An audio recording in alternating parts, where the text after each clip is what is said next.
It's funny how a career can end in 47 seconds. That's all it took, 47 seconds, an email at 2:04 a.m., and a boss who thought he was a god. I still remember the notification flashing across my phone while I was asleep. I'd been on back-to-back shifts for 3 days, keeping the company's cloud servers alive during a regional outage. My eyes were bloodshot, my hands numb, and by the time I collapsed into bed that night, I hadn't seen my wife or kids for nearly a week. At 2:04 a.m., an email arrived from my manager, marked urgent. At 2:05 a.m., I was snoring on a pillow stained with cold coffee. At 8:17 a.m., I walked into the office to find a meeting invite titled Immediate Termination. They said I'd ignored a critical instruction. That because of my negligence, we'd missed a compliance patch. That the risk was unacceptable. HR spoke like robots, reading from a template they'd probably used 100 times before. My manager, Scott, leaned back in his chair, smirking like he'd already won. He said, "Responsibility comes with vigilance, Daniel. We expect our team leads to stay alert, even off hours." I wanted to tell him that vigilance doesn't mean slavery, that loyalty shouldn't mean losing sleep for a company that treats people like replaceable code. But I said nothing. 47 seconds later, my access badge blinked red. Security escorted me out. I sat in my car for a long time, hands gripping the wheel, the hum of the engine the only sound. I wasn't angry, not yet. I was just empty. 7 years of work deleted in less than a minute. But when the numbness faded, something colder took its place. I remembered what Scott had said last quarter, that the systems were self-healing. That no one but me truly understood the architecture. And that, ironically, was true. I built it. I built everything, the integration layers, the backup triggers, the automation nodes that handled millions of dollars in transactions every second. I knew what kept it alive, and what could quietly make it bleed. I didn't sabotage anything. I didn't have to. Systems fall apart when the people who understand them are gone. Within hours of my firing, minor issues started surfacing. Authentication delays. Stuck queues. Nothing catastrophic, yet. But I also knew that Scott would go into panic mode. He'd start issuing quick fixes, overriding scripts, bypassing safeguards he didn't understand. I could almost see it, his panic growing behind his calm face as the dashboards turned yellow, then red. By noon, the company's transaction core was eating itself alive. Automated rollbacks clashed with manual overrides. Redundant clusters began mirroring corrupted data. The failsafe I'd designed to prevent cascading loss, it had a manual trigger. Scott thought he could reset it. He couldn't. The system interpreted his override as an external attack and locked down every node. $3 billion in transactions were trapped in limbo. Trading halted. Clients screamed. The stock froze. I watched it unfold online, a trending headline on every business feed: "Global payment firm suffers historic outage." Scott was fired by sunset. The CEO resigned 3 days later. And me? I was sipping coffee at home, watching the numbers plummet. I didn't cheer. I didn't celebrate. I just felt the balance restore itself. Some people call that revenge. I call it gravity. The company tried to reach out months later, offering consulting support to help rebuild what they'd lost. I replied once, "I'm sleeping at 2 a.m. these days. Let's keep it that way." 47 seconds ended my job. But by noon, those same 47 seconds had rewritten the company's history. Sometimes, all it takes for karma to strike is one missed email, and a man who finally stopped caring enough to save the people who never cared about him. A week after the collapse, my phone wouldn't stop buzzing. Former coworkers, some terrified, some furious, a few quietly amused, kept messaging me. Screenshots, chat logs, internal memos. Turns out, Scott had blamed me in his final report before being escorted out. Said the system failed because Daniel's codebase wasn't properly documented. That made me laugh, a bitter kind of laugh that echoes from somewhere deep in the chest. Because I had documented everything, every function, every script, every protocol, but I'd done it in my own private repository, waiting for management to finally approve the full migration plan. The plan Scott had delayed, for months. So now, when the entire company looked for answers, they found empty folders and broken links. I hadn't hidden the truth. They just never cared enough to look. It took less than 2 days for investors to pull out. I read somewhere that the total market loss hit $3.2 billion before the dust settled. $3 billion. I couldn't wrap my head around it. That's the kind of number you only see in news headlines, until you realize you were the first domino in that line. But I didn't feel guilty. Not even a little. I'd been the one keeping that house of cards upright. They'd kicked out the foundation and acted surprised when the walls came down. Then one morning, I got an email from an unknown address. No subject line. Just a single sentence, "You didn't deserve that, Daniel." Attached was a file, a resignation letter. From someone in upper management. The same executive who'd sat silently across from me the morning I was fired. Maybe they finally saw it. Maybe they finally understood what it means when you burn the people who hold your world together. I started freelancing after that. Small contracts, selective clients. The kind who valued sleep more than slogans. At first, I thought I'd left the industry for good. But then something changed. Companies began reaching out quietly, asking if I could advise on security and continuity planning. I didn't advertise. Word just spread. I became the guy you called when your empire was cracking and you didn't know why. I never bragged about Alpha Tech. I didn't need to. Everyone already knew. Sometimes, late at night, I think back to that 2:04 a.m. email. I imagine what would have happened if I'd woken up, rubbed my eyes, and replied within those 47 seconds. Maybe I'd still be there, fixing their messes, missing my kids, watching the clock until burnout finally won. Maybe that email wasn't a curse. Maybe it was the universe saying, "You're done saving people who don't deserve saving." So yeah. They lost $3 billion. I lost a paycheck. But I gained peace, and honestly, that's worth a lot more. Because in the end, revenge doesn't always have to look like chaos.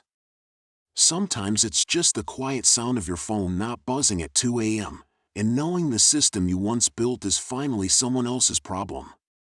A few months later, I was sitting in a quiet cafe downtown, the kind where the noise of espresso machines mixes with the low hum of conversations that don't matter. It was a Wednesday. Midday. The kind of day I used to spend buried under status reports and system alerts. I was free now, freelancing comfortably, picking clients who paid on time and didn't expect miracles at 2 in the morning. Life was finally peaceful. Then I saw the message. It came through LinkedIn, of all places. The sender's name froze me for a second. Elena Hughes, Chief Operating Officer, Alpha Tech Solutions. The same executive who'd once pretended not to see me standing in that glass-walled conference room as security took my badge. Her message was short, professional, and carefully polite. "Daniel, we'd like to discuss a possible consultancy engagement regarding system recovery and architecture design. Are you available for a meeting this week?" I almost deleted it. My first instinct was to ignore her, to let them twist in their self-made wreckage. But curiosity, it's a dangerous thing. I wanted to see what had become of them. So I replied, "Sure. Tomorrow, 10 a.m. When I walked into the Alpha Tech building the next morning, the air felt different. The glass doors, once spotless, were smudged. The reception area was quiet, half the lights dimmed to save costs. The company that had once prided itself on being the future of digital finance now looked like a ghost of itself. Elena met me in the lobby, smiling the way corporate survivors do, calm, composed, pretending nothing ever happened. She led me to a meeting room overlooking the city. On the table were thick binders and a laptop projecting endless graphs of loss reports. She spoke carefully, every word chosen. "We're rebuilding from the ground up. Our investors want to ensure this never happens again. We'd like you to help us redesign the architecture from scratch." She paused. "You'll have full control this time. Unlimited budget. Whatever you need." I studied her face for a long moment. There was fatigue there, under the makeup. Regret too, maybe. Or just fear. I leaned back in the chair and asked, "And what about Scott?" She hesitated. "He's no longer with us." The way she said it, flat, without emotion, made it sound final. I thought about what she was asking. The power. The access. The poetic irony of being invited back to rebuild the empire that collapsed the moment I walked away. And for a moment, I almost agreed. Not for them, but for the satisfaction of showing what real competence looked like. But then I remembered that night, the sleepless nights, the ignored warnings, the way they'd looked at me as if I was disposable. I remembered the 47 seconds. So I told her, calmly, "I appreciate the offer, but no." She blinked, stunned. "You don't even want to hear the number?" I smiled. "You can't buy back integrity, Elena. You already spent it." Then I stood, buttoned my jacket, and left. Outside, the morning sun hit the windows, and for the first time in years, I didn't feel bitterness, just relief. Revenge had already done its work. What was left was clarity. The company would survive, maybe, but it would never be the same. And neither would I. A few weeks later, I heard they'd hired a new lead architect from overseas. Smart guy, from what I read. But then another headline appeared: Alpha Tech faces data integrity breach during recovery phase. I didn't even smile this time. Some lessons, I realized, aren't meant to be fixed. I turned off my phone, paid for my coffee, and walked toward the park where my daughter waited with her sketchbook. She waved when she saw me, bright, pure, untouched by the world I'd finally escaped. And as I sat beside her, watching her draw shapes in the sunlight, I realized something simple: the best revenge isn't destruction. It's freedom. And I was finally, completely free. 5 years passed before I ever spoke publicly about what happened. By then, Alpha Tech was a name people only whispered in business schools, a case study in corporate arrogance and preventable collapse. The headlines had long faded, the lawsuits settled quietly behind non-disclosure agreements, and most of the executives had scattered into new companies under new titles. But the story never really left me. Every now and then, someone would message me on LinkedIn or email me through my consultancy site, asking the same question: "Are you the Daniel who built the Alpha systems?" I never confirmed it. I didn't need to. It was a winter morning when a small university invited me to give a guest lecture on systems integrity and human ethics. I almost declined. Public speaking was never my thing, but something in the invitation made me pause. Maybe it was the word ethics.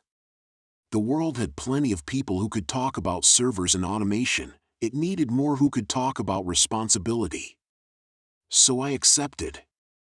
When I walked into the lecture hall, 100 eyes turned toward me: students, professors, maybe a few industry people curious to see the man behind the myth. I didn't bring slides. No code, no diagrams. Just a cup of coffee and a simple story. I told them about that night, about the 2:04 a.m. email, the firing, and the chaos that followed. But I didn't tell it with anger. I told it like it was a weather report, something that happened, predictable once you understand the conditions. I told them about trust, and how it's built slower than any code but can crash faster than any server.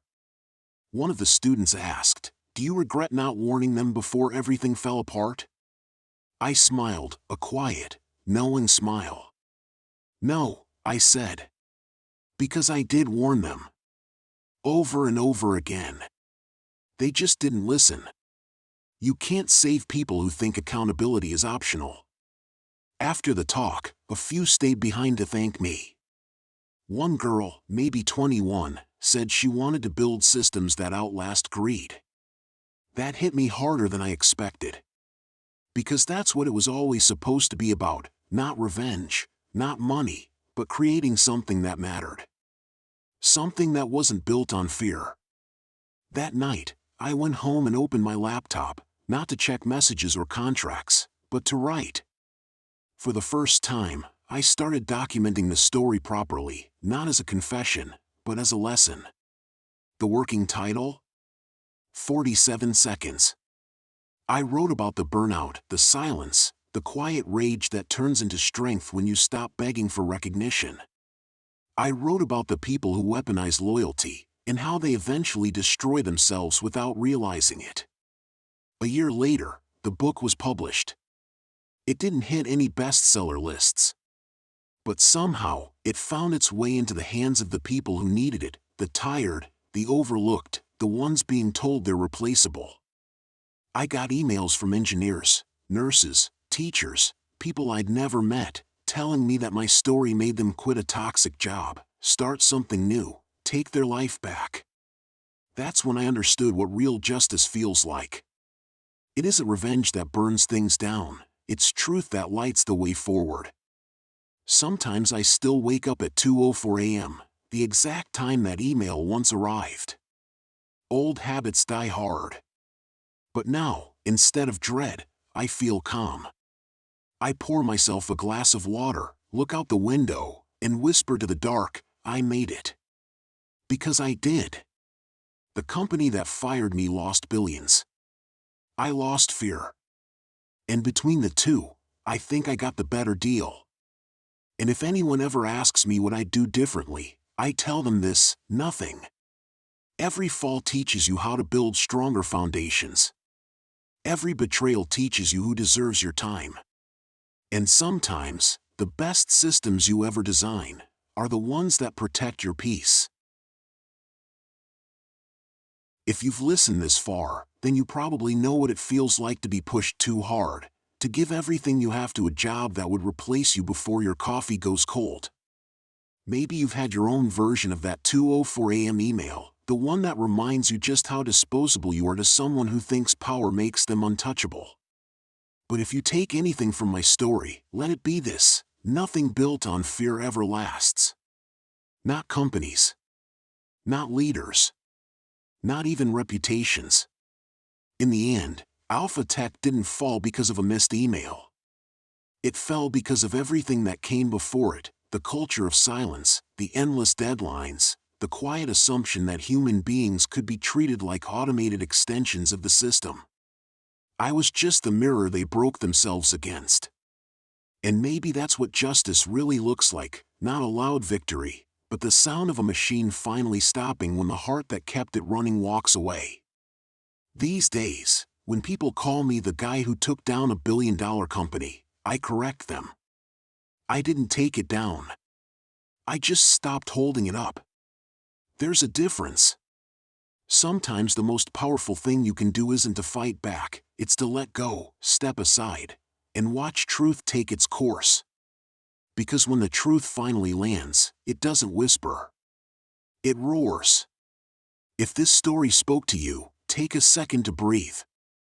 Think about where you're spending your time, who you're giving your loyalty to, and whether they've ever really earned it. Maybe it's time to start building something of your own, something no one can take from you with a 47-second meeting. Thanks for listening. If you've got your own story of office injustice, betrayal, or quiet revenge, tell it in the comments below. You never know who might need to hear it next. And if you're new here, Hit that subscribe button, because there are more stories like this, real stories of quiet people, pushed too far, who finally decided enough was enough. This is Office of Revenge, where we don't glorify chaos, we reveal balance. And remember, sometimes revenge isn't destruction. It's walking away, and never losing sleep again. The sound of that last keystroke fades, and for a moment, there's only silence. The kind of silence that isn't empty, it's full. Full of lessons learned, of nights survived, of a life rebuilt from the wreckage of loyalty misplaced. That silence used to haunt me, now, it's peace. It's the hum that fills the space after the storm ends. A few days ago, I got another email. Not from a boss, not from a client, from someone who used to work beside me back at Alpha Tech. He wrote, "I finally quit. I read your book. I'm sleeping again." I sat there staring at the screen for a while. One line. One simple message. But it carried more weight than any paycheck ever did. Because that's what this has all been about. Not revenge, not payback, balance. Making things right, even if no one else ever knows how much it cost you to do it. Sometimes I think about Scott. Not in anger anymore. Just as a reminder. The last I heard, he was trying to start his own consulting firm. Maybe he's doing fine. Maybe he's still trying to rebuild what he lost. I don't wish him harm. If anything, I hope he learned something from it all, that leadership isn't about control, it's about trust. That when you treat people like tools, the whole machine eventually breaks. I've been lucky since then. The work I do now is quieter, smaller, but it means something. I choose my projects, I choose my hours, and I choose my peace. The world thinks success is about climbing higher, making more, being seen. But sometimes, success is just walking away from a building that's burning behind you and never turning back. So if you're watching this, somewhere out there in your cubicle or home office, half asleep and questioning if it's all worth it, listen closely. You don't owe anyone your burnout. You don't owe loyalty to people who treat your silence like permission. You have the right to step away. To start over. To sleep through that 2:04 a.m. email and wake up knowing you're still free. Because in the end, revenge isn't about destruction. It's about rediscovery. It's the moment you stop letting others define your worth. The moment you realize the system was never yours to save, and that you were never theirs to control. So, to whoever's out there, exhausted but holding on, remember this, your peace is priceless. And when they push you too far, you don't have to fight to win. Sometimes, all you have to do is stop fighting. Soft instrumental rises, faint piano notes under a quiet heartbeat rhythm. This is Office of Revenge. Thank you for listening. And wherever you are tonight, I hope you sleep through every email that doesn't deserve to wake you. Funny thing about endings, they never really end. The world keeps moving, new stories unfold, and the cycle of power, pride, and downfall starts all over again. A few months after my book came out, I started receiving letters. Not just messages or comments, actual handwritten letters. One of them arrived in a simple white envelope with no return address. The handwriting was neat, deliberate. Inside was a single line, "You were right. I was wrong." I didn't need to guess who it was. I stared at that single letter, that tiny initial, for a long time. Scott. The man who'd once fired me over a 2:04 a.m. email. I didn't feel triumph. I didn't even feel closure. Just a quiet sense that the story had come full circle. Sometimes people don't need punishment, they just need to face themselves. And maybe that letter was his way of doing it. Life has a strange rhythm after revenge. You expect fireworks, but what you get instead is stillness. You expect to feel lighter, but what you actually feel is clearer. The things that used to define you, job titles, performance reviews, corporate hierarchies, fade like noise after a storm. What remains are the simple things: mornings that start with sunlight instead of alarms, laughter that doesn't echo off conference room walls, people who see you, not your output. I started teaching part-time after that. Not full courses, just mentoring young developers, helping them understand the human side of systems. I tell them that every piece of code they write will one day hold someone's trust. That every automation, every protocol, connects back to real people. I teach them that ethics isn't an add-on, it's the core function. Because if they remember that, maybe they won't end up in another alpha tech. Maybe they'll build something better. And sometimes, at the end of those sessions, a student will ask me, "Would you ever go back? If they offered everything you wanted?" I always smile and give the same answer: no system is worth my soul. It usually earns a quiet nod, the kind of understanding you can't learn from a textbook. So yes, the story of 47 seconds ended a company, but it began a life. A better one. I stopped chasing approval and started designing balance. And if that sounds poetic, it's because maybe it is. Life has a way of turning its darkest code into beautiful logic once you stop trying to debug the past. Gentle piano fades in, heartbeat tempo returns, and now a new story begins. Somewhere out there, another person is staring at their screen, watching an email blink at 2 a.m., feeling the weight of a decision that might change everything. Maybe they'll stay quiet. Maybe they'll stand up. Or maybe they'll write their own version of revenge. So stay tuned. Because next time, you'll hear the story of the intern who pressed delete and uncovered a secret worth millions. This is Office of Revenge. Real stories. Real justice. And sometimes, the sweetest revenge is walking away without looking back. They say stories end when the credits roll. But in real life, there are no credits, just echoes. And every echo carries a trace of the choices we make. I didn't plan to tell more stories after 47 seconds. But people kept writing to me, and their words felt like ripples from the same storm. Stories of betrayal that didn't make headlines. Stories of quiet revenge that never made noise. And that's when I realized something: revenge isn't a single act. It's a language. One that people whisper in offices, in hallways, in late-night texts to themselves saying, "Next time, I won't stay silent." A few weeks after the teaser about the intern's story aired, I got an anonymous message. It simply said, "You think you've heard it all? Wait until you hear mine." There was a link attached, a hidden file, encrypted. I shouldn't have opened it, but curiosity always wins, doesn't it?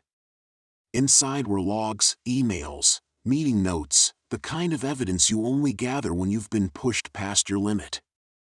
The sender called themselves L. Their story began like so many others: unpaid overtime, uncredited work, a manager who took everything and gave nothing. But it spiraled faster than most. L wasn't looking for justice anymore.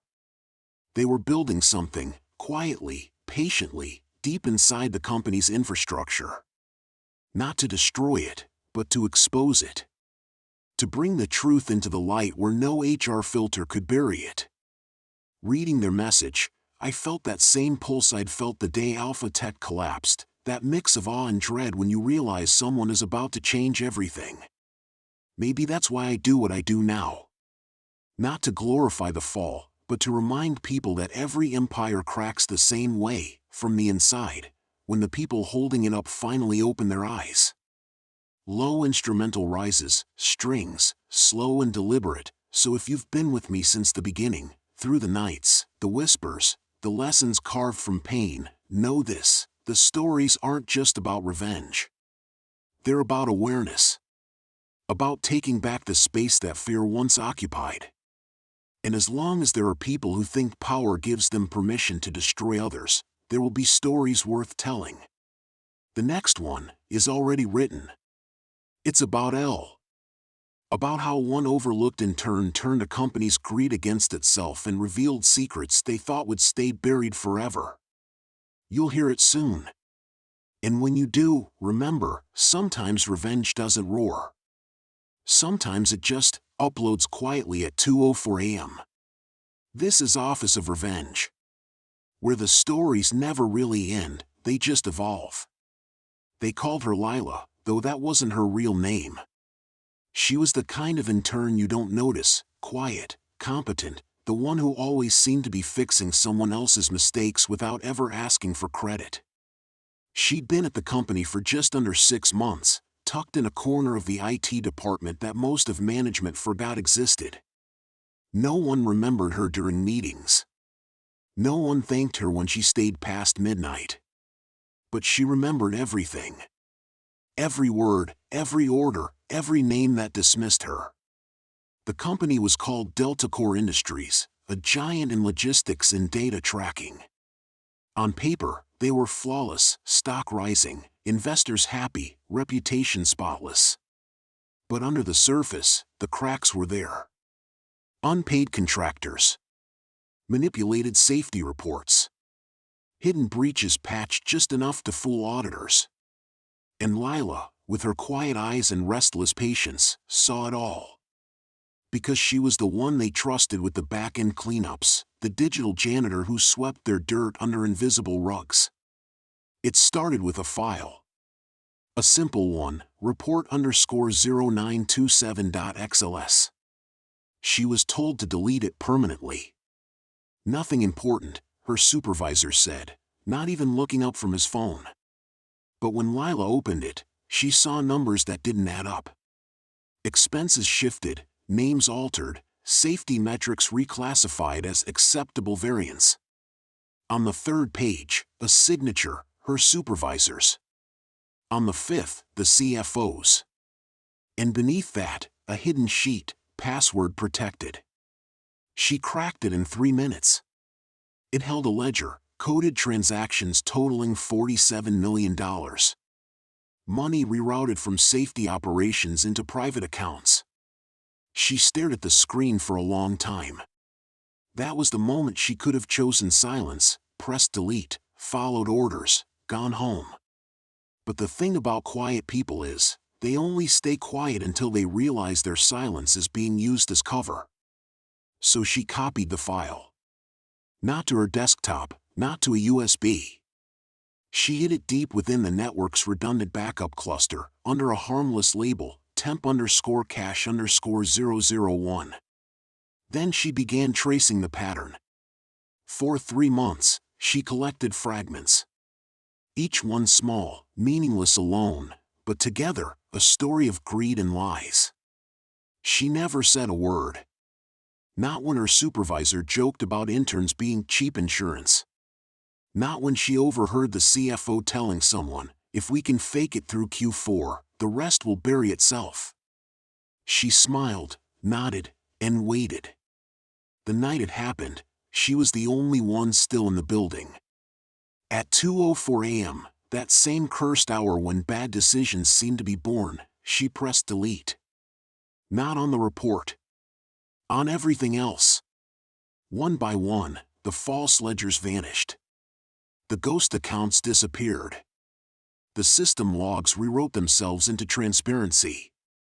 By 2:06 a.m., Delta Core's secure cloud was a mirror, every hidden file reflected publicly on an unsecured node that anyone could see.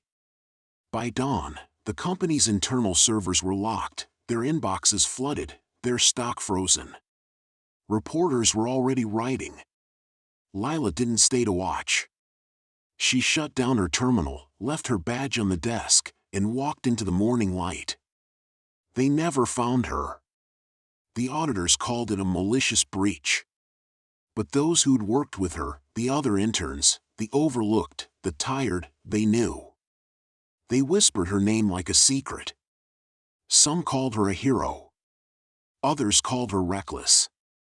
Lila didn't call herself anything. She just called it balance. And somewhere, in the quiet of another server room, a clock ticks past 2:04 a.m. again. Because stories like these, they don't end. They evolve. This is Office of Revenge. And next time, I'll tell you what happened when they finally tried to trace her. They tried to find her, of course. Delta Corps assembled an entire task force, cybersecurity experts, private investigators, even a few ex-agents who thought they'd seen everything. But what none of them understood was that Lila hadn't disappeared into the shadows. She'd simply stepped out of their system, a place they couldn't imagine anyone surviving without. They searched servers, tracked IPs, and ran algorithms across continents. All they found was silence. A silence too clean, too deliberate. Like someone had erased not just her traces, but her reflection. For weeks, the company spiraled. The CFO resigned. The board fractured. The stock plummeted. They blamed a rogue hacker, a foreign breach, a technical anomaly. Anything but the truth that it had all come from the inside. From someone they'd never once thought to respect. The irony wasn't lost on those who paid attention. Because in the end, Delta Corps collapsed not from sabotage, but from exposure. Their systems hadn't been destroyed. They'd simply been forced to show the world what they really were. Lila watched from afar, not hiding, not gloating. Just watching. She lived quietly, teaching coding workshops under a different name, helping people who'd been discarded by the same kind of corporations she'd once worked for. She never took credit, never bragged. But every once in a while, she'd get an email from a stranger, "You made me brave enough to quit." Or "They can't silence us all." That was enough. There's a myth that revenge ends when the target falls. But the truth? Real revenge ends when you stop needing to prove anything. When your peace becomes louder than their downfall. Lila's revenge wasn't the collapse of Delta Corps, it was the life she built after. A life untouched by their rules, their systems, their greed.